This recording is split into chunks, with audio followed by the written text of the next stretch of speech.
World cup 2023 से पहले जब गौतम गंभीर से सवाल पूछा गया कि कौन सा खिलाड़ी है जो आपको सबसे ज्यादा क्लास वाला लगता है या इस वर्ल्ड कप में आप उस पर विशेष निगाह रखने वाले हैं, तो गौतम गंभीर ने कहा कि बाबर आजम। एब्सोल्युटली बाबर आजम, बिकॉज बाबर आजम जिस तरह की पारियां खेलते हैं वो बहुत बहुत बहुत जबरदस्त पारी होती है और इस तरह की पारी क्लास प्लेयर खेलता है।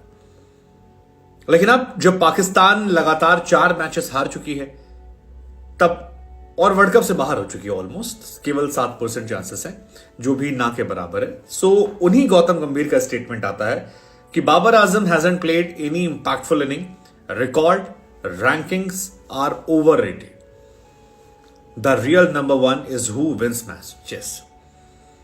हिंदी में कहें तो बाबर आजम ने कोई भी ऐसी पारी नहीं खेली है किसी भी मैच में जो पाकिस्तान को जीत दिलाने वाली, पाकिस्तान को मुश्किलों से निकालने वाली हो, पाकिस्तान की नैया पार लगाने वाली हो। ये जितने भी रिकॉर्ड, जितने भी माइलस्टोन या जितनी भी रैंकिंग की कहानियां हैं, ये सब ओवररेटेड हैं, हवाई हैं। असली नंबर 1 वो होता है जो मैच जिता के देता है। और यही लाइन जो है ये बाबर आजम के डाउनफॉल की कहानी है। बाबर आजम जो दुनिया के नंबर 1 बैट्समैन हैं, कुछ महीनों पहले तक दुनिया के नंबर 1 टीम को होल्ड कर रहे थे, अब शायद इस वर्ल्ड कप में आखिरी बार कप्तान। और ये हम इसलिए कह रहे हैं क्योंकि पाकिस्तान की तरफ से जका अशरफ जो हैं उनका एक प्रेस रिलीज निकलकर सामने आया था और उस प्रेस रिलीज के बाद पाकिस्तान के तमाम क्रिकेटर्स ने जो जानकारियां बताई, खासतौर पर राशिद लतीफ की तरफ से एक बड़ा खुलासा किया गया कि अफगानिस्तान के सामने हार के बाद बाबर आजम लगातार मैसेज कर रहे हैं जका अशरफ को, लगातार उनसे बातचीत करने की कोशिश कर रहे हैं, लेकिन बाबर आजम के किसी भी मैसेज का जवाब जो है वो जका अशरफ ने नहीं दिया है। अब जका अशरफ वही हैं जिन्होंने बाबर आजम को बहुत ही हौसले के साथ भेजा था, कहा था हमने जी इतने पैसे बढ़ा दिए, तारीख में इतने पैसे किसी नहीं बढ़ाए, दुश्मन मुल्क में आप जा रहे हैं। सो उनका माइंडसेट जो था, उस माइंडसेट के हिसाब से बाबर आजम ने शायद उन्हें लेट डाउन किया है और बाबर आजम को जवाब न देकर उन्होंने एक प्रेस रिलीज जारी करवाया, जिस प्रेस रिलीज में कहा गया कि हम चाहते हैं कि पाकिस्तान क्रिकेट टीम को आवाम सपोर्ट करे। हालांकि उस पोस्ट में उन्होंने साफ साफ ये लिख दिया कि इस वर्ल्ड कप के बाद पाकिस्तान क्रिकेट बोर्ड जो है वो एनालिसिस करेगा और एनालिसिस में जो पाकिस्तान के लिए बेहतर होगा उस हिसाब से फैसला करेगा। और वहीं पर शायद ये तय हो गया था कि उनकी जो एक लाइन इंपॉर्टेंट थी कि हमने बाबर आजम और इंजमामुल हक को पूरी छूट दी थी अपने हिसाब से अपने पसंद की टीम चुनने के लिए। उन्होंने अपने पसंद की टीम चुनी। ये लाइन लिखने का मतलब था कि अब जवाबदेही उनकी होगी और जवाबदेही का मतलब है thank you so much, it was nice being part of you.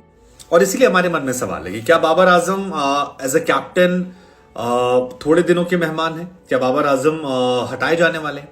हालांकि बाबर आजम होना आसान नहीं होता है क्योंकि इस मैच में अगर ये वाली बॉल जो थी अंपायर ने जिसे नॉट आउट दिया था, अगर आउट दे देते तो शायद बाबर आजम ये मैच जीत जाते, शायद वर्ल्ड कप में उनके रहने की गुंजाइशें बनी रहती। और अगर वो साउथ अफ्रीका को हरा देते तो फिर वो किसी भी टीम को हराने का मादा रखते, किसी भी टीम को हराने का वो मादा रखते, चाहे वो जो टीम होती।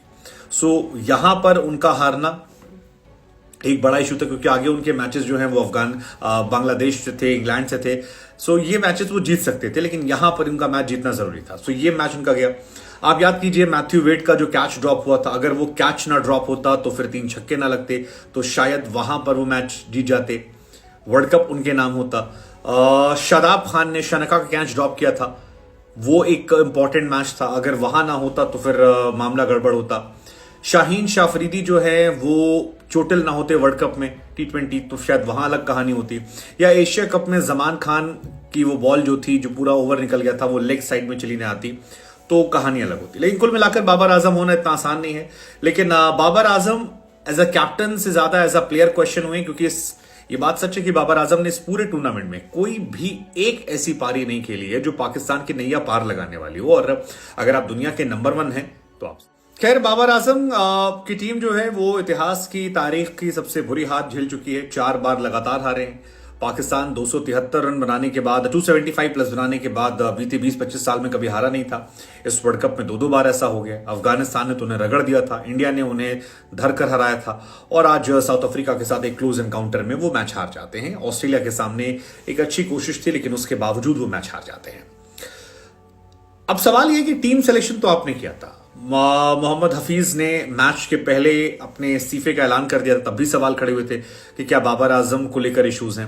बाबर पर कई और तरह के भी इल्जाम लगते हैं कि इनके जो मैनेजर हैं वो कई और लोगों के मैनेजर हैं, और ये सब सेम लोग आपस में मिलकर टीम सेलेक्ट करते हैं, जिसमें कई सारे लोगों की टीम जो है वो ये चुन लेते हैं। आरोप प्रत्यारोप के दौर में बहुत सारे आरोप जो हैं वो बाबर आजम और उनकी टीम पर लगते रहते हैं। लेकिन क्या यहां से बाबर आजम का थैंक यू हो जाएगा? क्योंकि सरफराज जब कैप्टेंसी कर रहे थे 2019 वर्ल्ड कप के बाद उन्हें हटाया गया था। बाबर आजम को 4 साल मौका दिया गया और 4 साल में बाबर आजम ने एक भी बड़ा टूर्नामेंट नहीं जिताया है। बाबर को ज्यादातर क्रिकेट एक्सपर्ट जो हैं वो एक एवरेज कैप्टन मानते हैं। एज अ प्लेयर उन्हें हाई रेट करते हैं, बट एज अ कैप्टन उन्हें एक एवरेज प्लेयर मानते हैं, और ये कहा जाता है कि उन्हें अलग करना नहीं आता है। वो कॉपी बुक वाले हैं कि अंदर से जोरट रटा कर आ गए। आज भी वसीम अकरम ने कहा कि उसामा मीर को खिलाना चाहिए था, नवाज की जगह गेंदबाजी करानी थी। आपको लगता है बाबर आजम का डाउन